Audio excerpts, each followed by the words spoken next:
এইবাৰ মহিলা আটক কৰা দুগৰাকী ড্ৰাগছ সেৱনকাৰীক এৰি দিলে মাতাব্বৰে। এই ঘটনা সংঘটিত হৈছে গৌৰীপুৰ উত্তৰ গেৰামাৰী চান্দিৰ গাঁৱত। আপোনালোকে চাই আছে পিআই নিউজ ষ্টুডিঅ'ত মই ৰদি। কিয় এৰিলে মাতাব্বৰে? ইয়াক লৈ লাখ টকীয়া প্ৰশ্ন উঠিছে গাঁওবাসীৰ মাজত। সবিস্তাৰে দেখুৱাম পিআই নিউজৰ প্ৰতিজন দৰ্শকক। দুজনকৈ ড্ৰাগছ সেৱনকাৰীক হাতেলোতে আটক কৰিলে গৌৰীপুৰ উত্তৰ গেৰামাৰী গাঁৱৰ মহিলাসকলে।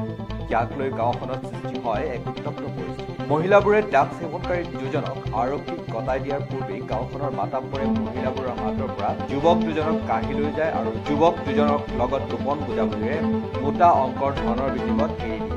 ইয়াৰ বাবে পৰিস্থিতি আৰু ভয়ংকৰ হৈ পৰে গাঁওখন। মহিলাবোৰে খঙত অগ্নি গৰ্ভা হৈ ৰুদ্ৰ ৰূপ ধাৰণ কৰা পৰিলক্ষিত হয়। তেখেতসকলৰ প্ৰশ্ন, কিয় এৰি দিয়া হ'ল ড্ৰাগছ সেৱনকাৰী যুৱক দুজনক?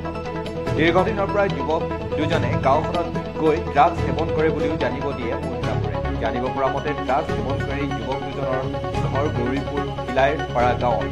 ধৃত যুৱক দুজনে ড্ৰাগছৰ বেহা কৰা বুলিও মহিলাসকলে আমাৰ সাংবাদিকক জানিব দিয়ে। এতিয়া প্ৰশ্ন হ'ল, গৌৰীপুৰ আৰক্ষী থানাৰ আৰক্ষীয়ে মাতাব্বৰৰ বিৰুদ্ধে কি পদক্ষেপ লয় সেয়া হ'ব সময়ত লক্ষণীয় বিষয়। আৰু মাতি লৈ আহিছে তাতে। আৰু কোন হয়? আৰু এক লগত কাম কৰি আছিলো, মাতি আনিছিল। মানে তাত মানে মোৰ কুকুৰ ঘৰ আছে, এইটো মোৰ কুকুৰ হয়। মই কুকুৰ ঘৰ আহিছিলো, আমাৰ লগৰ এটা সি এইটো বস্তু খাই। মানে কি নাম কি? ঘৰ ক'ত? চিলাৰপাৰ। কেইজন আহিছে? মই ইয়াকে দেখা পাইছো। আপনাৰ কি হয়? আমাৰ গাঁৱৰে মাছে দাদা অলপ নামক ইয়াতে। আপনার ঘর কত? কি কারণে আটক করেছে? মানে মাংস নিয়ে আসে ফেলেছি। হ্যাঁ, আমার লগত একজন মানে হ্যাঁ এগুলা পাইছে আমার লগের একজন। হ্যাঁ, ঠিক আছে। মানে মই জেকপুতৰ ঘৰত যাই আছো। নিউজটো ভালকৈ কৰিব। হ্যাঁ, মই নিউজ কৰিম।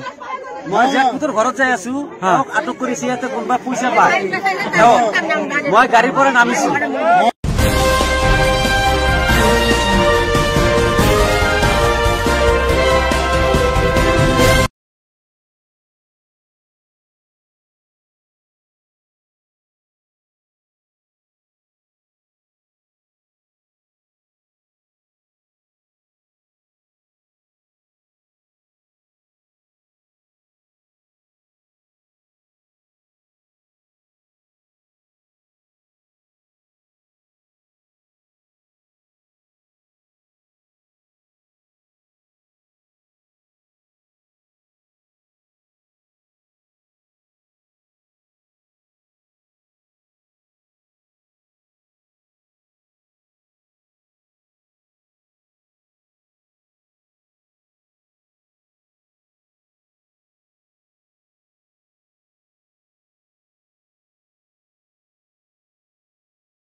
এইবাৰ মহিলা গৰ্ভা হৈ ৰুদ্ৰ ৰূপ ধাৰণ কৰে।